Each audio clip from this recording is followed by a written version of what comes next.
Sous la direction du capitaine Ibrahim Traoré, le Burkina Faso vient d'envoyer un message très clair.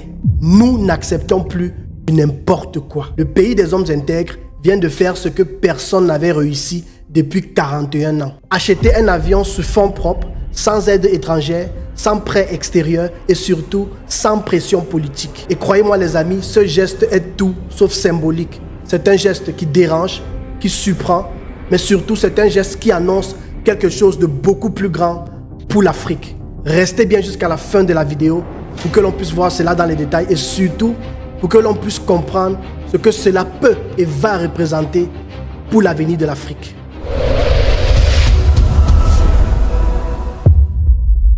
Bienvenue sur ma chaîne YouTube, le futur entrepreneur africain.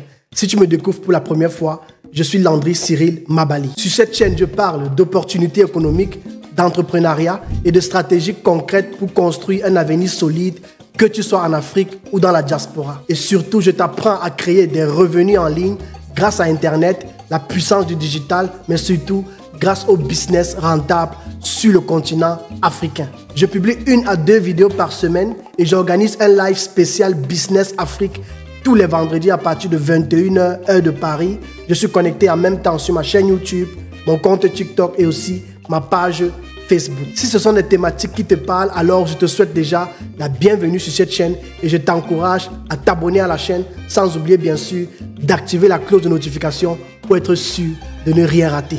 Et pour ceux qui me suivent ici depuis le début savent que j'ai lancé l'agence de livraison Teddy Express dans plusieurs pays d'Afrique comme par exemple le Cameroun, la Côte d'Ivoire et nous avons commencé aussi à nous déployer dans des pays tels que le Mali, le Togo et le Congo. Donc si c'est un domaine qui t'intéresse, tu fais la vente en ligne et tu recherches un partenaire fiable avec lequel travailler dans ces différents pays-là, n'hésite pas à nous contacter. Nous nous chargeons effectivement de stocker les produits de tous ceux qui vendent dans ces pays en Afrique et nous nous chargeons simplement de les livrer dans les délais à leurs clients. Je t'ai laissé le contact dans la description si tu es intéressé. Maintenant que tu en sais un peu plus sur moi, si tu t'es déjà abonné à la chaîne bien sûr, commençons la vidéo. Il y a de cela quelques mois à peine, Air Burkina c'était totalement le chaos. Plus de vols, plus de trésorerie, plus de contrats de location, des salaires impayés. La compagnie nationale était littéralement au bord du gouffre. Et puis arrive septembre 2024. Air Burkina réceptionne son premier avion acheté sur fonds propres depuis 1983. Oui, vous avez bien suivi les amis. 41 années passées sans qu'un seul avion ne soit acheté par le pays lui-même. Et ce n'est pas fini. En octobre 2025, un deuxième avion de modèle Embraer 190 rejoint la flotte. Franchement les amis, aujourd'hui, sous la direction de son excellence M. Ibrahim Traoré, le pays est en train de changer progressivement. D'ailleurs, je vais vous donner encore un autre exemple. Il y a cette histoire qui fait le buzz sur les réseaux sociaux actuellement depuis quelques jours, notamment un coach sportif d'origine sud-africaine très connu sur les réseaux sociaux sous le nom du roi des squats. Il a l'habitude de faire le sport dans des salles ou bien à l'extérieur où les gens se baissent, il met de la musique sud-africaine. Et il est très connu parce que pour un homme, il a quand même un postérieur. Et je me rappelle quand je vois souvent ces vidéos, c'est la première chose qui me frappe toujours. Mais comment un homme peut avoir un derrière aussi? Vous comprenez de quoi je veux dire? Donc, il a décidé d'organiser un événement du côté du Burkina Faso et le pays a simplement annulé l'événement. En d'autres mots, le capitaine Ibrahim Traoré a décidé d'annuler l'événement avec le motif suivant. Nous sommes en pleine construction de notre pays. Nous ne voulons pas de distraction. Je répète encore les amis. Nous sommes en pleine construction de notre pays. Nous ne voulons pas de distraction. Beaucoup vont peut-être penser que c'est du radicalisme, mais pour moi, c'est un leadership clair, net et surtout assumé. Et derrière ce genre de prise de décision, il y a des actes économiques concrets. Le Burkina a par exemple lancé une raffinerie d'or nationale capable de traiter plus de 150 tonnes par an, ce qui signifie une transformation locale, une richesse captée localement, une souveraineté renforcée et surtout une réduction de la dépendance extérieure. Les amis, avec ce que le Burkina est en train de faire, imaginez que des pays qui ont des grosses ressources minières comme le Congo, le Botswana, le Zimbabwe faisaient exactement la même chose. Je vous assure et je suis convaincu que le continent africain n'aurait plus la même allure. Alors, évidemment, tout n'est pas parfait. Air Burkina doit certainement gérer plusieurs défis tels que la rentabilité, l'organisation ou encore la concurrence. Mais l'acte en lui-même, les amis, pour moi, c'est un tournant historique pour l'Afrique. Pendant que certains disent encore, les compagnies africaines ne peuvent pas survivre, ne peuvent pas s'en sortir toutes seules, le Burkina répond, regardez-nous faire. Et avec tout cela, on peut clairement dire que ce pays est en train de montrer une voie que tous les autres pays africains devraient suivre. Maintenant qu'on comprend le geste du Burkina, prenons le temps d'aller en profondeur et de regarder le contexte. L'Afrique, c'est 18% de la population mondiale, mais seulement 3,2% du trafic aérien mondial. Et en Afrique de l'Ouest, c'est encore plus frappant. Le marché total est estimé à plus de 10 millions de dollars, dans lesquels les compagnies nationales africaines possèdent seulement 18% du marché, tandis que les compagnies étrangères possèdent 82% du marché. En d'autres mots, pour faire plus simple, 8 billets d'avion sur 10 achetés, que ce soit par la diaspora africaine, des Africains ou encore même par des étrangers, 8 billets d'avion sur 10 enrichissent uniquement les entreprises étrangères, ou en tout cas pour la majorité des entreprises étrangères. Et lorsqu'après avoir fait mes recherches, j'ai découvert ces chiffres, les amis, je suis arrivé à une conclusion qui est claire.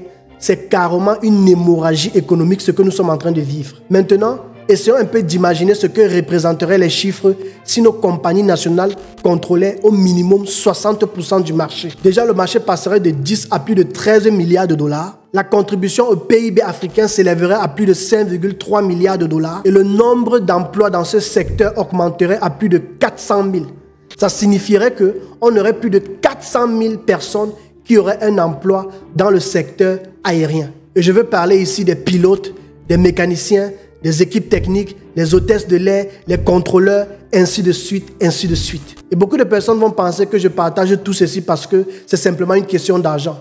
Mais les amis, laissez-moi vous dire une chose, c'est au-delà de l'argent ce que je suis en train de vous dire, c'est aussi une question de pouvoir. Quand tu contrôles ton aviation, tu contrôles tes routes commerciales, ta mobilité, ton développement et une partie de ton avenir économique. Tout ce que je viens de dire ou encore de partager, c'est bien beau. Mais la question qu'il faut se poser maintenant, et pour nous Africains, pour nous qui sommes dans la diaspora, qu'est-ce que cela représente pour nous? Eh bien, moi je vais vous répondre clairement, ça change beaucoup de choses pour nous. Premièrement, le transport aérien, ce n'est pas juste une affaire de tourisme, mais c'est un pilier du commerce. Plus un pays a des vols, plus il y a des connexions commerciales et plus il attire des opportunités. Chaque avion qui décolle, c'est un entrepreneur qui voyage, c'est un partenaire qui arrive, c'est un produit qui circule et c'est un deal qui se signe. Quand la compagnie Air Burkina ouvre plus de routes vers Abidjan, Accra, Lomé, Cotonou, Niamey, Bamako et ainsi de suite, elle ne transporte pas que des passagers, mais elle transporte surtout des opportunités. Et voici d'ailleurs quelques-unes concrètes. Opportunité numéro 1, l'explosion du e-commerce. Pour ceux qui me suivent sur cette chaîne depuis quelques années savent que j'ai une agence de livraison dans plusieurs pays d'Afrique. Nous stockons et livrons les produits de nos partenaires vers leurs clients dans des pays comme le Cameroun, la Côte d'Ivoire, le Togo, le Mali, le Congo. Et avec ce qui est en train de se passer au Burkina, le message est clair pour moi et pour mes équipes.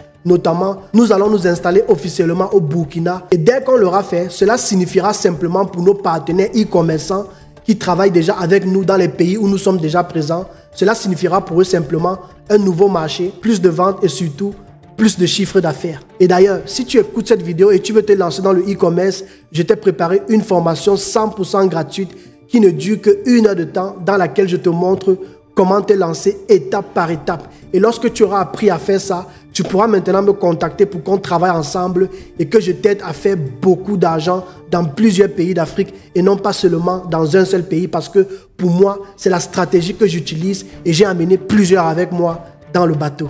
Opportunité numéro 2, la logistique et le cargo. Il y a une opportunité énorme quand les entreprises investissent dans le cargo. Les entrepreneurs peuvent importer plus facilement leurs produits, mais ils peuvent aussi exporter plus vite et connecter plusieurs pays. C'est simplement un game changer pour le e-commerce africain. Opportunité numéro 3, le tourisme. Plus de vols vers le Burkina Faso avec des tarifs compétitifs signifie simplement plus de touristes qui viennent au Burkina Faso pour pouvoir dépenser localement. Et qui parle de tourisme parle de plus d'opportunités ou de business qui explosent dans des secteurs comme l'hôtellerie, les locations meublées, les restaurants, les conciergeries, la culture, le service, l'immobilier et ainsi de suite et ainsi de suite. Opportunité numéro 4, le business intra-africain. Faciliter les déplacements d'affaires entre les pays africains, c'est faciliter les partenariats et les deals commerciaux. C'est surtout aussi créer un écosystème régional économique plus intégrée. Mais la partie la plus importante encore ici,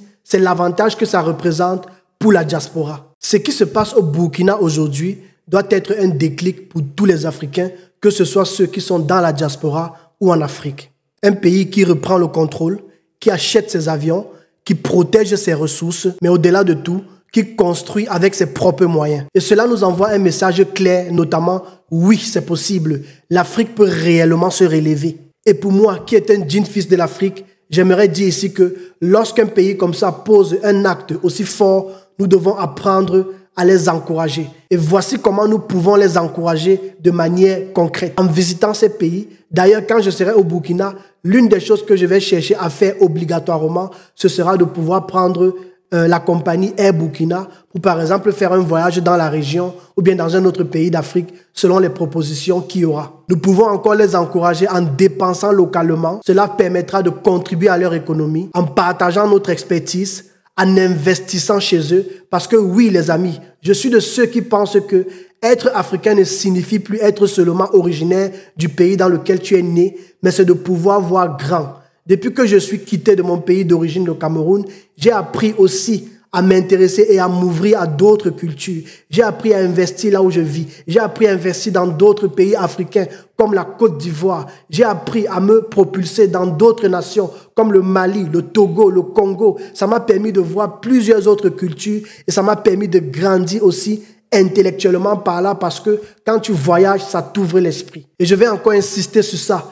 Être africain, ce n'est pas simplement être burkinabé ou être camerounais ou être ivoirien. Être africain, c'est être solidaire, c'est être fier et c'est surtout soutenir ceux qui nous montrent la voie. Aujourd'hui, le Burkina nous montre que le changement est possible et à nous, la diaspora, de jouer notre rôle et de contribuer au futur qui se construit sur le continent africain. Merci d'avoir suivi la vidéo jusqu'au bout et on se dit à très bientôt pour une nouvelle vidéo sur le même sujet. Ciao, ciao.